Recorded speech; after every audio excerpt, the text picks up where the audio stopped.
اور پھر ان کے لیے دعا کر رب ارحمہما کما ربیانی صغیر۔ میں اپنے گاؤں میں ڈیرے میں بیٹھا تھا تو ایک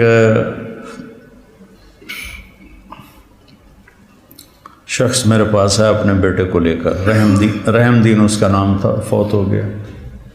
اس کا بیٹا ایک مدرسے سے فارغ ہو کر آیا تھا، مجھ سے کہتا ہے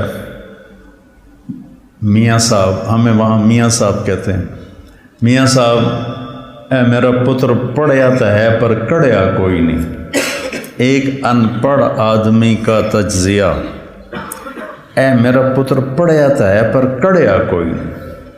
دودھ جب کاڑا جاتا ہے نا تو وہ ملائی آ جاتی ہے اور وہ ذرا گاڑھا بھی ہو جاتا ہے، مزیدار بھی ہو جاتا ہے۔ تو ہمارے بچپن میں اتنے بڑے بڑے گڑھوں میں سارا دن دودھ کے نیچے اپلے وہ جلتے رہتے تھے اور وہ اتنی بڑی ملائی کی تہ اس پہ آتی تھی اور پیلا زرد ہو جاتا تھا، تو وہ بہت پسند کیا جاتا تھا پینے میں بھی، اس کی ملائی کھانے میں۔ تو جو آدمی ایک اچھے کردار والا بن جاتا تھا تو اسے کہتے تھے میاں کڑے ہویا ہے۔ اب سمجھ گئے یہ مثال؟ اے میرا پتر پڑھے آتا ہے پر کڑیا کوئی نہیں۔ میں کیوں ہے کہ ہم تو ماں پیو نال گل کرن دا ہی ول نہیں، ہم اسے تو یہ نہیں پتا کہ ماں باپ سے بات کیسے کرنی، اتنی بدتمیزی سے بولتا ہے۔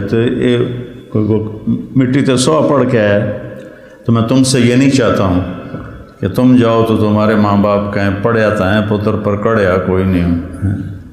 تم اپنے ماں باپ کے سامنے وخفض، جھک جاؤ، لہما جناح الذل من الرحمہ، محبت سے، جبرن نہیں، محبت سے، اور دل سے یہ دعا کرو رب ارحمہما کما ربیانی صغیر۔ جب سے میرے ماں باپ فوت ہوئے، 88 میں میرے والد فوت ہوئے، میں نے 10 نفل شروع کیے ان کے لیے۔ 2001 میں والدہ فوت ہوئی، اب ان کو بھی 20 سال ہو گئے، 21 سال۔ میں دونوں کے لیے 20 رکعت نفل روزانہ پڑھتا ہوں۔ میں بیمار ہو جاؤں تو الگ بات ہے، سر میں درد ہلکا پھلکا ہو تو میں پڑھتا ہوں، شدید ہو جائے پھر رہ جاتا ہوں۔ تو میں 1000 نفل بھی روزانہ پڑھوں تو میں والدین کا حق ادا نہیں کر سکتا۔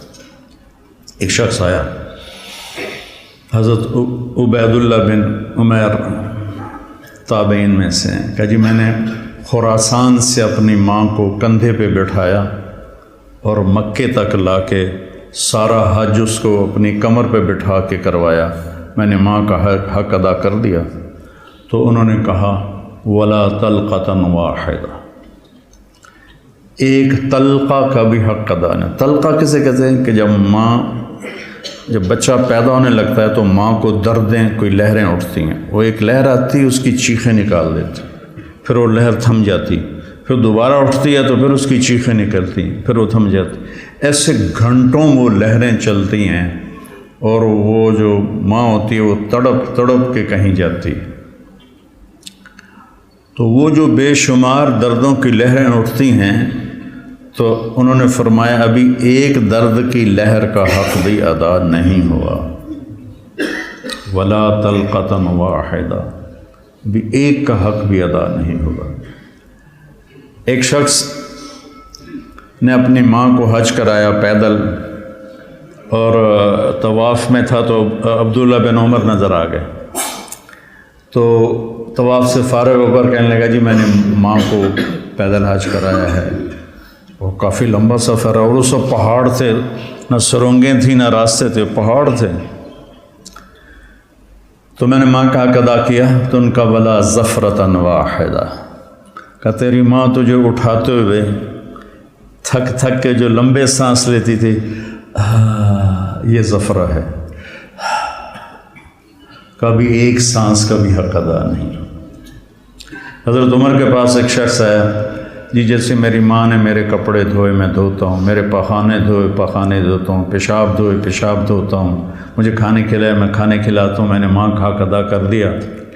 تو حضرت عمر نے کہا نہیں۔ کہا کیوں؟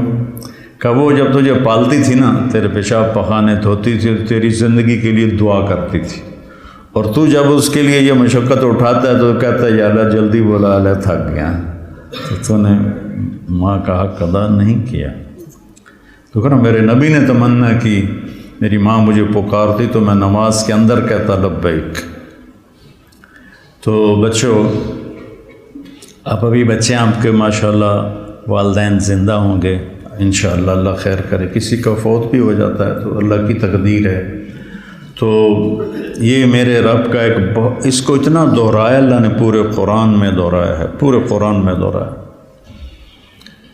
کہ اپنے ماں باپ کے ساتھ وہ جو وصایا ثلاث ہیں، اللہ تشرکوا باللہ شیئا وبالوالدین احسانا، وہاں بھی سورہ انعام میں 3 وصیتیں قرآن میں آتی ہیں۔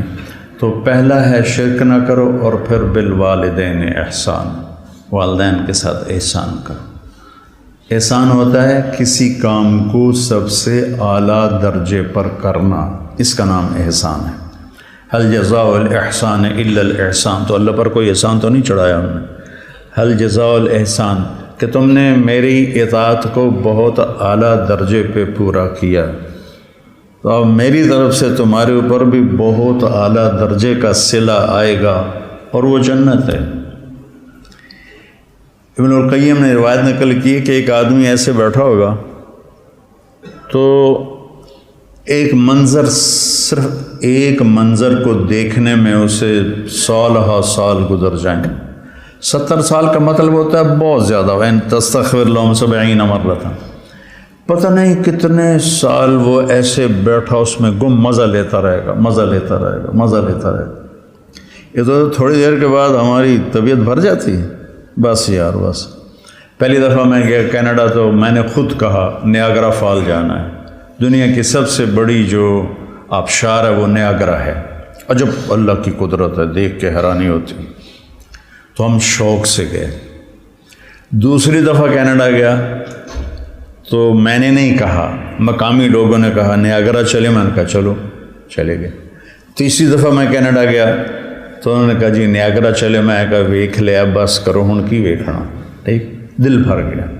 جنت میں ایسا نہیں ہوگا، ہر لمحے سما بدلتا جائے گا، ہر لمحے۔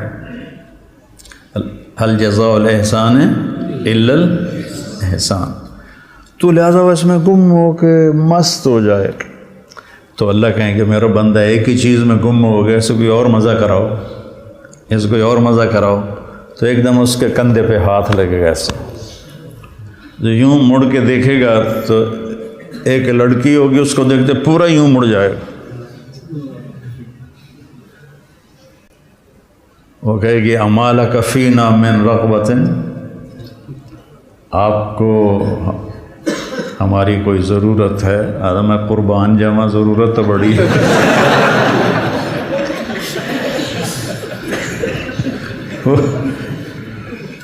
وہ کہے گا تو ہے کون، تو میری جنت میں سے نہیں ہے۔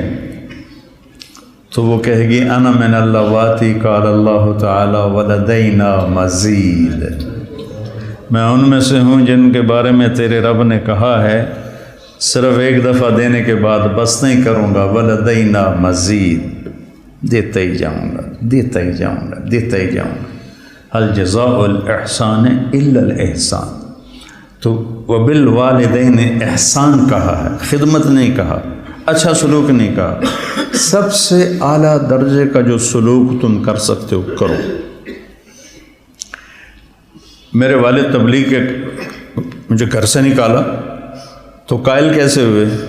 جب میں رائمنڈ سے آتا تو ان کو جسمانی خدمت کرتا تھا، حالانکہ نوکر ہوتے تھے، دبانے والے، تیل لگانے والے، سارے کام کرنے والے، لیکن جب وہ رات کو لیٹتے تو میں نوکروں کو بھگا دیتا اور میں اکیلا ان کو دباتا تھا، پر ان کے سر میں تیل لگاتا تھا۔ اس خدمت نے ان کے دل کو رام کر دیا، کیونکہ پہلے میں ذرا گستاخ تھا، بدتمیز تھا۔